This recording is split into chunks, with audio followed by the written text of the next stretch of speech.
Dear 350Z, with this ring, I promise to take good care of you, and in return, I ask that you give me 10 degrees of extra steering angle. Greetings guys, and thank you for tuning in. Today, we're going to be installing inner tie rod spacers for more angle. Now there are a lot of videos on YouTube already available for getting more angle out of a 350Z, how to get cheap angle out of a 350Z, angle for $70, $90, $120, whatever the case may be. Now the reason this is a little bit different is because all of those videos are essentially a way to get more steering angle by replacing the actual inner tie rod. Now when you replace the inner tie rod, the people are replacing it with tie rods that have spacers on them or built-in spacers in order to achieve that angle. Now if your inner tie rods are in good shape, then instead of actually changing out the entire tie rod, what you could do is just buy the spacer, put the spacer in, and achieve the same angle. These spacers are from GK Tech. A link to the product will be in the description below, and we're going to see how much angle they're going to give us. Now when we put the spacers on, we're going to end up having to account for the spacers in terms of the alignment of the car, and we'll show you how to do that. And then also we'll probably be modifying the stock bump stops. Now if you are confused as to how exactly a spacer will allow for more angle, don't feel alone. It can actually be a little bit of a confusing concept. If you're interested in learning exactly how that happens, we're going to send you on over to the virtual classroom. If you already know and want to skip ahead, go ahead and skip ahead about a minute and a half or two into the video. Welcome to the virtual classroom, guys. So this is our basic schematic of the rack and pinion connection to your wheel. Rack and pinion connected via the tie rod. And this is your tire. This is us looking on top. So as this is retracted, your tie rod retracted into the rack and pinion, this will either make the tire push this out, make the tire go this way, or get that to go in, making the tire go this way. This is what the actual inner tie rod connection that's in here looks like, or this is the actual inner tie rod. So you have your ball joint and then the body. Now the body has a hard stop / ledge right over here, which then continues here into the threaded area here. So what is happening is this is threaded inside. You end up getting a continuous rod or a continuous beam here, which is going to retract into the rack and pinion system.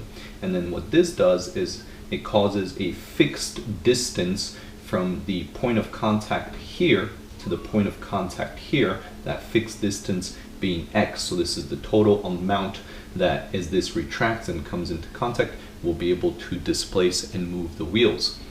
Now this is assuming that you don't have bump stops in the way, or that you don't have other hard stops in the way as far as how big your tires are, or specs and things of that nature. So what we're doing in essence, by putting a spacer with a prefixed width Y, we're putting it right in between here, that will expand this distance, so we'll displace this by Y. So Y plus X, the distance here, equals distance Z. So it gives us more distance for this to be able to retract in.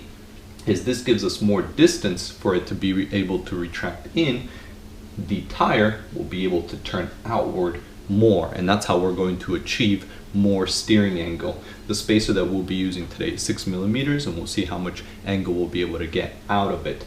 Now this again will be assuming there are no other hard stops as far as the bump stops, which may need to be modified, tire sizes, wheel sizes, and things of that nature. And then also we have to obviously account for this distance that we're putting in here on the outer part, the outer tie rod, so that our alignment specs end up staying the same.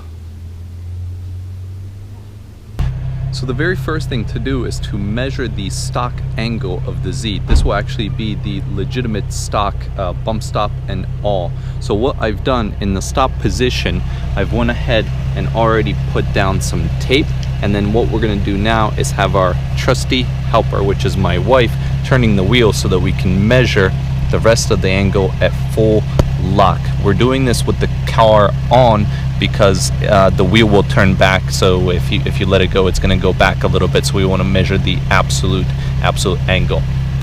Go ahead and turn.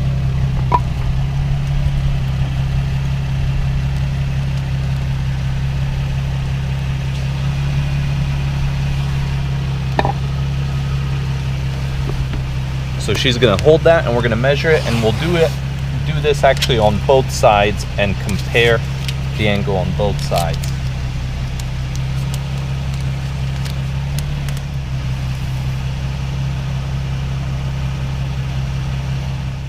So our starting point is going to be 36 degrees using our trusty protractor. We've measured it. I actually measured both sides, and both sides are exactly the same symmetric at 36 for our starting point. Next thing to do is to get the car up in the air. And just like that, the car is up. Time for work. By the way, the easiest way to get your car up is definitely by snapping your fingers. So underneath the car, the first thing we're going to want to do is take this boot off.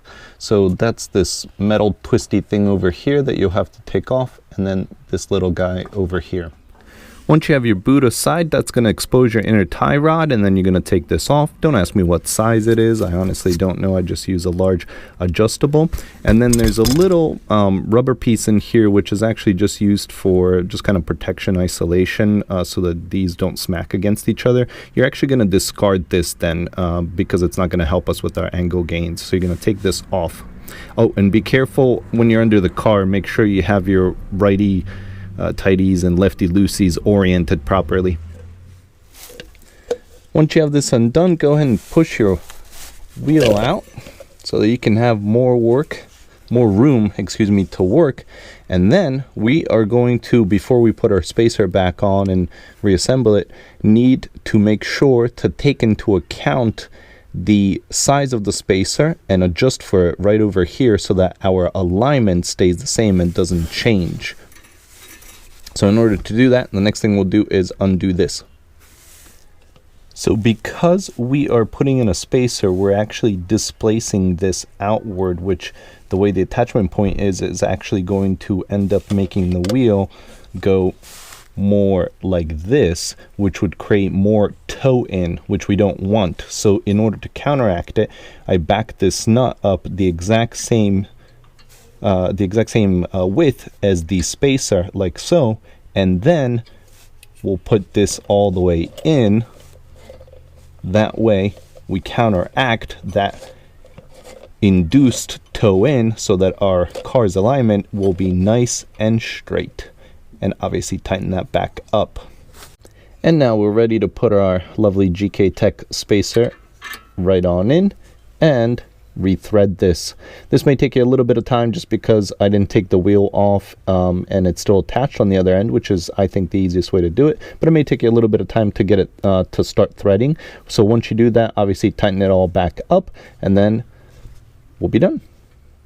And this is what it's supposed to look like when you are done with the spacer in there, nice and tight. We're going to put the boot back on, and then we're going to check by turning the wheels while the car is in the air to see if we need to adjust the bump stops here, put them back on, cut them, or whatever we'll need to do. Okay, so it is all finished. Now, obviously, you're going to do this to both sides, and then now we're going to go ahead and adjust our bump stops here. So I would like to end up putting mine back on so that I'm not locking out when the rack is making contact. So basically, I'm going to turn the wheel as much as I can and then measure from where the bump stop is going to meet the metal plate over here. I'm not sure how well you can see it on the camera, and then see what that distance is, and then cut off as much as I need off of the bump stop, and then put the bump stops back on. So I went ahead and marked up my bump stop as to where I need to cut. I measured about 1.5 inches actually of where it's going to make contact, and this is going to be dependent entirely on your rim size. I am running an 18 × 9.5.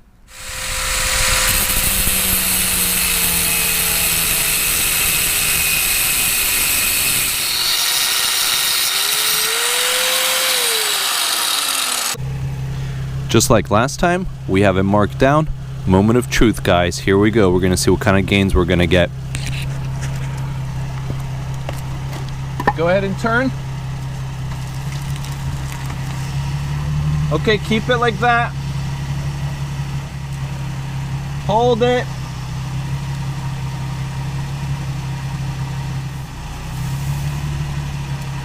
Okay.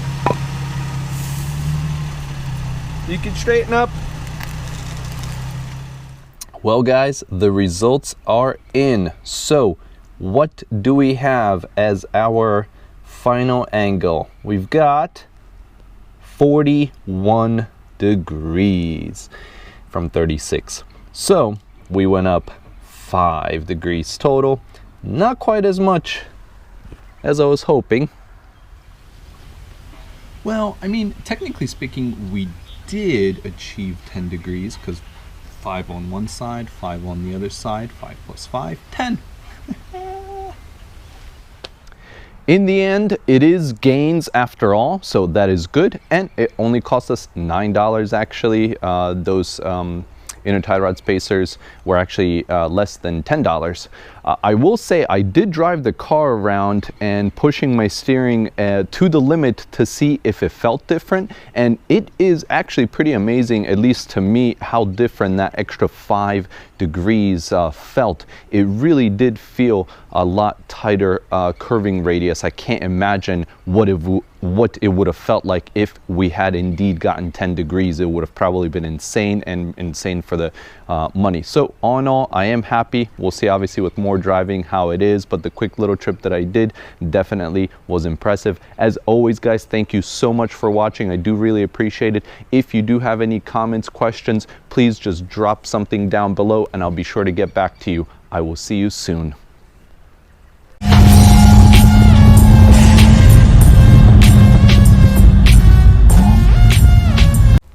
So for you special person who is watching into the outro, if you were curious why we're doing some angle, here's a little heads up as to what's coming.